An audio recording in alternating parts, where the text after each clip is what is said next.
May 10th, that is tonight's date. Okay, Chris, slide 2. Just to remind the board and community, we are in 5 days per week, and we've been in there since, has it been a month, Ron and Mary Beth? Maybe a little bit longer than a month. Maybe they can't hear me over there. But unlike some of our districts that neighbor us, we have been in 5 days a week.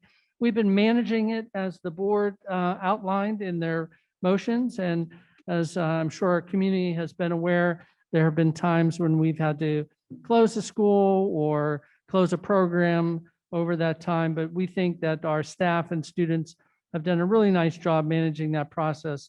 So we're pleased to have our kids back in school. The more that we can have them back in school, the better we're able to meet their needs. So things continue to change. Slide 3, Chris.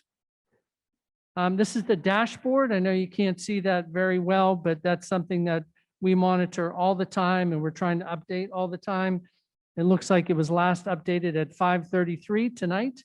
We have 1 case at Foster, 1 case at Mellon Middle School, 1 case at Jefferson Middle School, and 4 cases at the high school. It has been typical that we have seen more cases at the high school and middle school, not so much. And then generally our elementary schools, we've been running some very low numbers. We had an anomaly over at Hoover that we've been dealing with in 5th grade. But in general, our elementary schools have seen very few cases. But as one would expect with the more mobility of our high school students and middle school students, we're seeing a few more cases there, but we continue to manage those very carefully. Next slide. So the big news last week was the governor's orders. He's lifted his COVID-19 mitigation orders, and that's effective May 31st.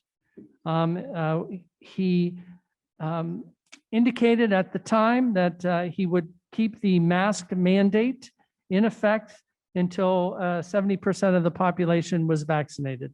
That's a very high aspirational goal, but we're hoping that we can get that with some help from our community and all the communities around us. But we're optimistic that someday we can get there. The attestation process, as you know, we've been in the moderate range for the last 2 weeks. The attestation process kicks in when we are in the substantial range. And what the governor has said, that no longer will apply beginning May 31st.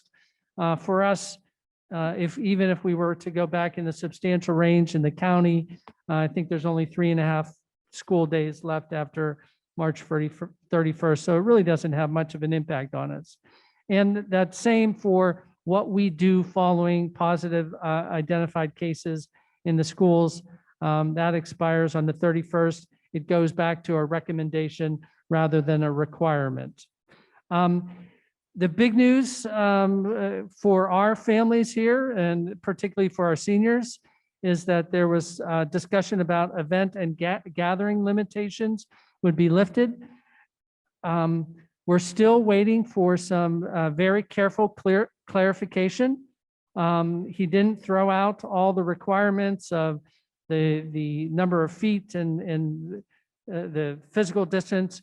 So we're still waiting for some more definitive information from the Pennsylvania Department of Education and the Pennsylvania Department of Health. The governor also noted that local health department requirements would still supersede anything that the state did.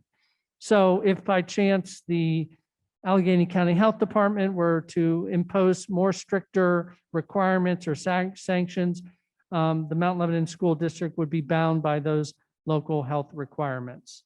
So we think that's good news. And I think if you've been watching the number of cases that have been coming up in Allegheny County, it again seems to be we're moving in the right direction. And a lot of people attribute that to the vaccinations that are going on. And that's my next slide. Ask a question before you sorry, go. Sorry. And I know the changes occur sort of toward the end of the school year, but particularly the mask mandate. Whether you've given any consideration or you think that PD will have anything to say about not wearing masks in school, given that the 30% who may remain unvaccinated may largely be children? I hesitate to guess about that, but Dr. Fauci made the comment that he thought mask mandates would start becoming more lesser. I don't want to say reasonable, but lesser. So I know it's always a guess, and we can only rely on the information that we're given. Okay. So I don't have a good answer for you, Ms. Capucci. Okay. I think it's fair to say that if the PDE or county weigh in on mask usage with school children for next year, we will follow their I'm sure, guidelines, I just didn't know whether there was anything, the PDE was giving any indication about whether they would, and can PDE supersede what the governor has said? Often the PDE says they are surprised by the things that the governor says. The Allegheny County Health Department says they're surprised by the things that the governor says.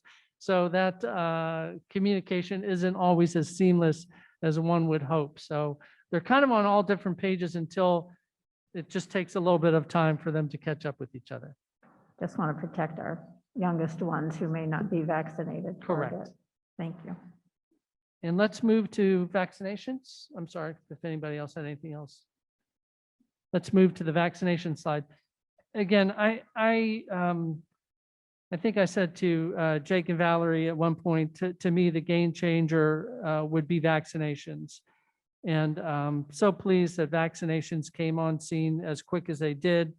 And although I respect the rights of all people to choose whether to get vaccinated or not, it does seem that vaccinations are having an impact on the numbers that we're seeing. So I said this last time, all Mount Lebanon employees have had the opportunity or access to the vaccine. I can't give you a number of percentage of employees who did it. They would have to voluntarily provide that information. And quite frankly, we haven't asked. And if you've been watching our dashboard, not dashboard 1, I think it's dashboard 2 or 3, it does show that the number of adults cases has really dropped off completely. So we are seeing some really good results from our adults being vaccinated. We did have a 16+ student clinic on April 29th. We had about 127 people attend that clinic. It was put on by Rite Aid. So shout out to Rite Aid for supplying that. And I was talking to some of the kids that were in line. They came with their parents. And I said, so where in your group are you? Are you the first one to get it, the second one to get it? And a few of them said they're the last ones to get it. So our students and families have had the opportunity to get it, and they've had the means to get it in other places. So I was very pleased to see people out getting it, but we're going to continue on with that group. And we know that today the FDA approved the use by 12 and up. That has to go to the CDC. But I'm so optimistic that that's going to occur Tuesday or Wednesday, that on Thursday, May 9th, we have, I'm hoping it's more than a tentatively planned clinic, but 12 and up with their parents, and get those 12-year-olds.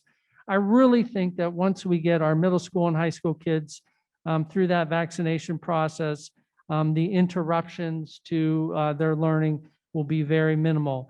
And I'll say it here that I'm hoping that next year we start 5 days a week in good shape. That's our intention. That's what we're planning for, having our kids start back into as normal as a school year as humanly possible.